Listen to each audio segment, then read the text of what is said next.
Hello everyone, Namaskar. I'm Sejal and I'm a psychologist at Ananda. Today we are going to be talking to one of our mind experts, Miss Disha Joshi. Disha is the founder of Wellverse Academy. She is also a radio jockey at Akashvani, All India Radio. She's been doing this for the past 4 years. Disha has completed her master's in clinical psychology. She has also done graphology, so she's a graphologist as well as a Vedic psychologist. We have a lot to talk with Disha, and without wasting any more time, let's get to our questions. Our questions are going to be more related to social anxiety, to the concept of self in psychology, as well as her experiences as a radio jockey, how she has come in contact with so many different people and how that has helped boost her knowledge as a mental health psychologist. Let's get to the interview. Hello Disha, it's really good to see you after so long. We're meeting after a very long time, and welcome on board for Ananda. It's great to have you. Thank you. It is a really great opportunity for me. Yes, for us too. Disha, as far as I understand, and as I just mentioned, that you have done your research on self-compassion and social anxiety. So could you just tell a little bit more about what you got through that research? So basically I was interested in social psychology since my bachelor's, and then for master's I had to do a research, and in that I took a research topic which was very like a correlation between the self-compassion and self-anxiety. Self-compassion and anxiety in youngsters. So the reason why I took this topic was I was somewhere aware of the thought that self-concept or self-awareness is not being it is not at all given any importance, especially for youngsters and in this technological era, where we are more into the things what we like, and we into our comfort zone of technology. So we are having basically our own bubble around us, which is like Instagram followers or Instagram likes, Instagram dislikes, and we let that affect on ourselves. Very much.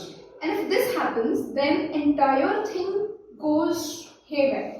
This is a very big issue in this era, I would say, not the earlier era, because the technology was not having so much of impact. We are the first generation going through all of this. Correct. And if there is advancement, there are also going to be their disadvantages. So this is something which is affecting a lot, and if you want to go through, or if the youngsters want to get away with it, the only way I feel can be a self-compassion.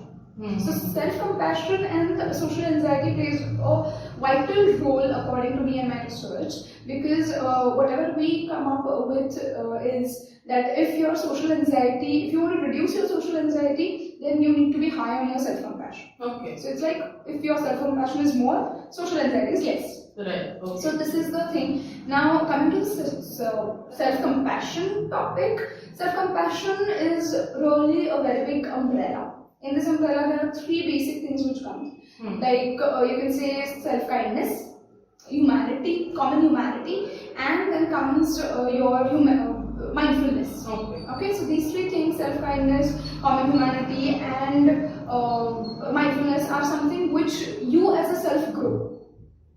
Okay, so now if I talk about self-kindness, it is that whatever happens to you, good or bad, you need to be very much kind to your own self. You can't give negative, you can't be negative if something goes against your wish. Okay. You can't punish yourself for the things not happening the way you want it to happen. But isn't that natural? Like, yeah, it's a response that many people give. Exactly. But that's why I again say that if you are aware about your own self, then the things will not go the way they are. Now the second thing here is acceptance. You need to accept yourself. You need to accept the fact, that is the next point, that common humanity means whatever is happening with you is not only happening with you on this earth. It's happening with everyone. So you need to accept the fact that yes, if मेरे साथ नहीं हुआ है, I am not only the victim of the situation. There are many people around me who are having the same issue, but everyone is different. Why? Because they are dealing the problem in a very different way, with different resources, brother. So this is something which we need to understand, that common humanity is, all of us are going to face some or the other problem, and it is common. It is how you perceive the problem and how you get away with it. Right. That's there. And then we come to mindfulness. Now, as I said, human life is full of sufferings, which I usually feel. Less happiness, but more suffering. But then you need to accept this and move on. Yeah. Correct? So, if there are sufferings, you can't be negative about your own self. So, you need to be mindful that, yeah, this is happening with me, I agree. But I am not the only person. So, what can I do to get away with it? So, there can be a phase, if you're losing some job. So there can be a phase that you lost a job and you're having its reaction and everything is happening. That's understood, that's quite natural, and it should happen because it's your reaction. Right. Your mental stress is coming out. But the other thing is you can't be in that phase for a lifelong unlimited period. You need to keep it a phase and not a lifestyle. Yeah, get out of it at some point. Correct. And you can take a lot of help to get out of it. Of course, taking into consideration that it is the most difficult thing. Because going into a negative phase is the easiest part a human life can do. But getting away with it, overcoming it is something which will take more of the energy. And that is where people don't find it interesting because it takes more of the energy. It takes more time, more efforts. And that's why people, I would say that people get acquainted with the stress they are feeling. Okay. Disha, you mentioned self-compassion. So, as a concept, as a definition, It sounds we know. Yeah, we know what is self-compassion. It's a very trendy thing. Show your self-compassion and all that stuff. But how do we bring it into practice? How to manifest it? That is one problem that people deal with. Correct. So, can you give us tips on how to manifest self-compassion? Correct. So, first of all, you need to come out of the bubble you are in currently. So, you need to understand that you shouldn't build walls around you. Okay, that's the first thing. Second thing, knowing your strengths, knowing your weaknesses, knowing what you can do and what you can't do. That's very important. And going ahead, only not strengths and weaknesses. In life, I personally think you should know more things, or you should list down more things which you are never going to do. Only doing things like this is the right way, I'm going to do this. But if another thing is there, like, I'll do anything to earn money and may it be corruption. So my main aim is to earn money, but you need to have some ethics that like this is not the correct way. So you need to know that what I am not going to do and what I'm surely going to do. Okay. So I think understanding what you are never going to do in life, setting those boundaries that may not happen, I'm not going to go beyond this. Then limiting your wishes and desires, because I personally think wishes and desires are a curse for a human life because they are never ending. Never. True. And if they are never ending, you will be having never ending efforts to achieve it. And in the race of achieving your own, I will say, materialistic things, you are losing the main value of the time, main power of now, what we say. You are not in the moment.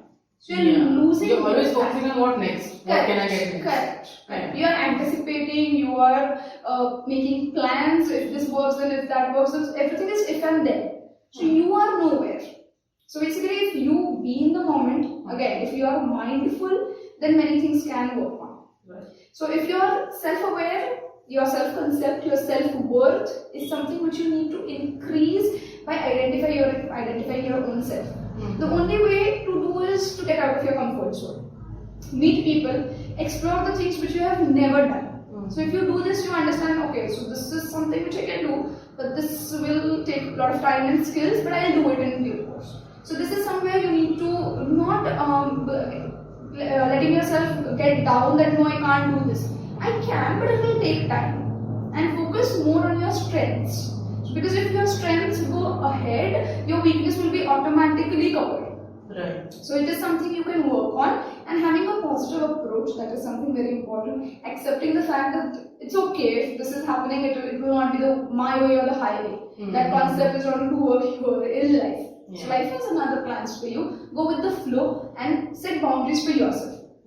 So that is something which I feel self-compassion is something related or more related to your self-identity and who am I. So your constant questioning of who am I is very important. Now who am I is not, the answer cannot be, answer can be of course that I am a teacher, I am a professor, I am a doctor, answer can be this. But who am I from the core? What is my purpose of life? Why am I here? What am I contributing to my own self and to my social self, to my social well-being? What am I giving? So that is something which you need to focus more on, and this will come only if you get out of the technology, if you only get out of those four walls, and then only it will come up. Now it may sound very difficult, but it's not. If you spend time with yourself, everything will be sorted. You don't even need to be somewhere in a peaceful place and in the mountains and all those fancy things that are not required. Just be at your home, be your own self. Don't try to pretend, which we are currently doing on social media. Definitely. So you shouldn't do that for your own self. Pretending to another level is something which you are poisoning yourself with. So stop there, and that's why I said knowing what not to do is currently very important. Yes. You said that spend time with yourself. 2 years people were in their homes, spending time with themselves and their families around. They did get into the self part of it, but also there was anxiety and stress and the phobia of the pandemic and everything, all of that. So this aspect of social anxiety affected the self a lot. Yeah. How do you view that link that has been caused? That is very much connected because man being a social animal, it is very much connected that if you are social, you need to be social to personally grow yourself. Right. If you are social, there is going to be social anxiety. Now, how to come up with it is again having people of your own proper thoughts. I don't say own because it will not be possible to exchange your thoughts, but having diverse groups, that is very important. Now, what you said about the pandemic is true that we were locked down and everything happened, but I think the major part here was the acceptance. A lot of people did accept the fact that it's fine, we are going to get away with it. There was no hope. Of course, there were a lot of things we can't deny. There were financial crisis going on. There was a lot of things internationally happening, which was indirectly affecting our own houses, our own homes. So we can't deny, but whatever is done is done. So you cannot carry forward those pandemic period and just give the excuse that because of this pandemic, this thing didn't work. You need to be like a phoenix. You need to come out of that ash and you need to stand strong. Otherwise, many pandemics are going to come and go. So this is going to be a part of life. And if internationally the pandemic doesn't come, personally there can be some pandemic which you are already dealing with. So you can have a lot of time with your own self.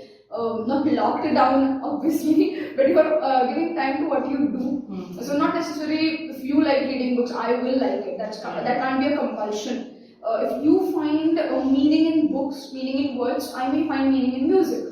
True. So don't try and copy what your peers or what your acquaintances are doing. Like, इसको पसंद है music, मुझे भी पसंद है. इसको classical पसंद है, मुझे तो बहुत पसंद है. Don't get into that competition. You can have your own taste. You can create your own taste. So that is somewhere somewhat important to know your own self and to know yourself to get that who am I is very important. Once you get that who am I, it's very easy to deal, not easy, but it becomes very convenient to deal with the social anxiety part. So your self-compassion increases, your social anxiety again reduces. So that is again coming back to square one, self-compassion. Nice. This question that we just mentioned, who am I? Correct. I feel like as a Vedic psychologist, you have dealt with the who am I a lot because it comes in the Vedic part also of psychology. Correct. So how do you think that we can use Vedic psychology when it comes to helping people develop from their social anxiety or helping them develop as a self? Correct. So Vedic psychology is a very big, wide branch which is currently coming up. Now, Vedic psychology is something which goes more into spirituality. Okay. So many people from our generation would not really get into it because they are more into technology, or I would say they are a little bit away from this because they find it more tedious because it is something very core into the soul of the person. So spirituality, what I mean is. So spirituality is very difficult to practice, but slowly, as a Vedic psychologist, I feel that there are a lot of concepts which are given in Vedic psychology, which you should try and practice in your own life. So personally, everyone has goals in life. So how it turned my life or how it turned my point of view is very important here to mention that everyone has goals in life. I also had certain goals, like at this age I'll get my house, at this age I'll get my car, at this stage I'll have certain things in my life which were moreover materialistic.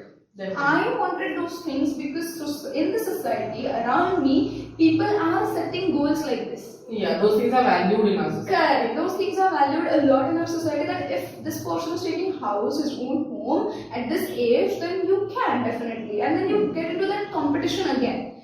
That is materialistic again. Now getting a car is a materialistic thing again. So I was going into a lot of materialistic approach towards life.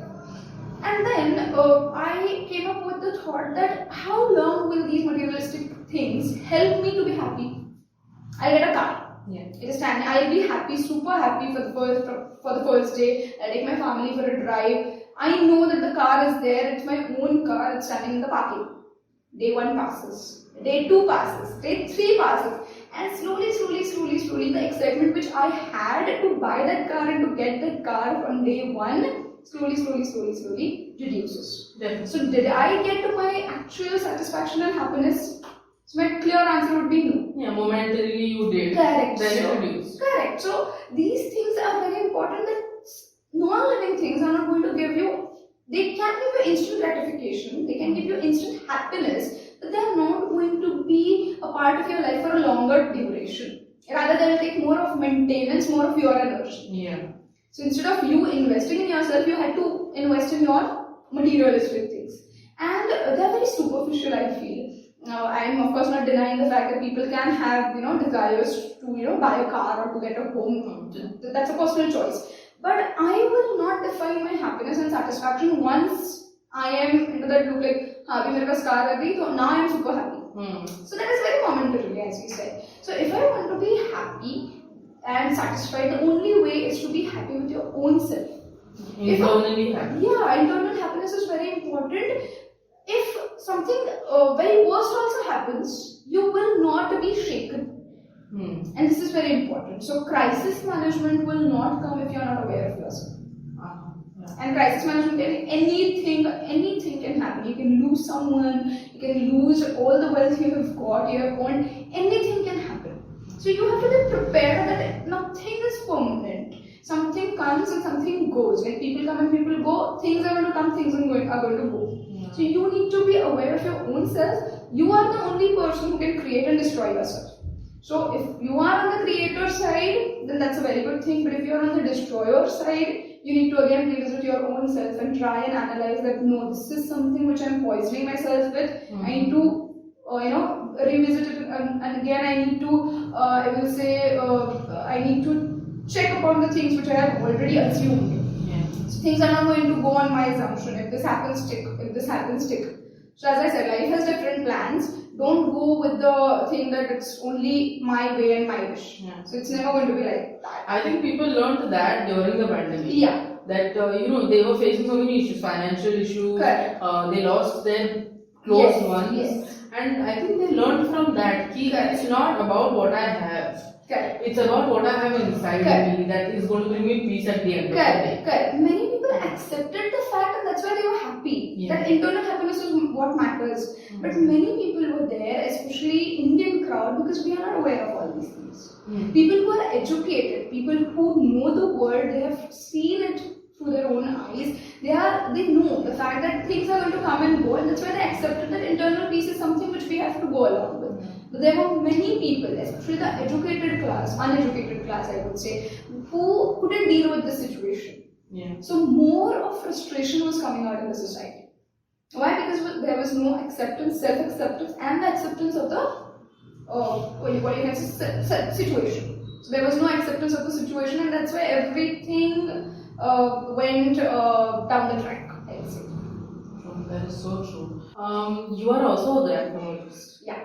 And graphology is something that people have heard of but have no clear idea. Correct. So can you just explain what exactly is graphology? So graphology basically works on the theory that handwriting is an impression of your personality. or handwriting is, rather saying impression, I'll say handwriting is something which tells you more about your personality. So there are some formations, there are some things which, if you're written in that way, then this means you have this kind of a personality. Okay. But again, it varies. So it's not like that, you know, A nikal ke batao to tum ye personality ho. It is not like that. It's a combination of words. It is a combination of things like signature, you can say. It's a combination of numbers. So if you are having all this, then you have a clear idea of what a personality the person is. Okay. Now graphology is taken into very different ways. First of all, graphology gives you insight. So I am a graphologist. You come to me. I give you a paper and I tell you to write a sample for me. Then I analyze that sample. When I analyze, I make a report, a graphological report of it. That these are your weaknesses. This is what is good in you, and this is what you need to change. Now, how will you change it? With graphotherapy. Okay. So like we have psychotherapy, we have graphotherapy. Okay. Now how does graphotherapy works? Like if there are some fixed formations, so some letters or all the letters need to be in that formation. So each and every letter in the alphabet, all this alphabets, 26 alphabets, tells you about your personality. So if a certain letter is not written in that particular way, then we make sure that with practice and guidance you work on that letter and get it changed. In this course, when you are changing that, or what you can say, illegible letter to a legible letter in the graphology manner, as we say, in that duration, you change your mindset indirectly, unconsciously. Oh. And then that, that can be seen in your actions. So graphotherapy works indirectly on your unconscious, subconscious mind. That's the thing. So it is a vast study, I would say, and it needs a lot of analysis. You can't just go to a non-certified person and take your analysis and you be like, oh shit, this is very bad, I need to work a lot on that myself. No, just don't be, take a lot of good experiences, go to known people, go to a person who is experienced. That is very important. So in the field where there is a lot of mess, you need to know who is the right person who can guide you. Otherwise, you will be again, you went there to solve your problem, but you created one thing. So that shouldn't be like You mentioned the unconscious effect that graphology or graphotherapy, to be specific, has. And I sort of noticed a hint of psychotherapy, CBT, cognitive behavioral therapy. I noticed that. How is it that you link graphotherapy into the mainstream psychotherapy? I would say it won't be connected a lot. Okay. These two are different fields, and graphology is still coming up. Okay. So they are having their own research. The field is still coming up to the level that they'll get some theory. They'll propose some theory. Of course, there are some theories, but they need to work more. Like earlier, psychology was seen. Yes. In the same way graphology is going through currently. But then graphology is completely different. That if you come to me, I analyze from your handwriting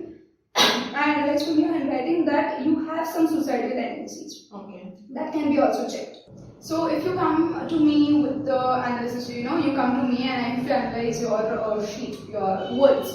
So when I analyze, I find out that this person is having suicidal tendencies. You can also see suicidal tendencies in the graphology part, and if you see that there are suicidal tendencies, you need to inform that person or another person has come with him. So you can tell that you need to visit a psychologist or you need to visit a psychiatrist. So this can be a first aid.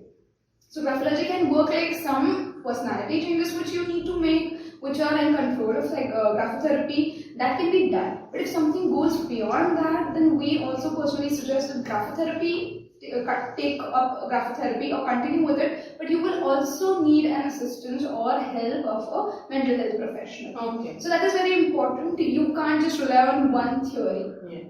If you need your overall development, you need to try and do trial and error. What suits best for you. For some people, graphology suits best. For some, it's like talking and venting out is always good. Graphology is not something which you talk a lot.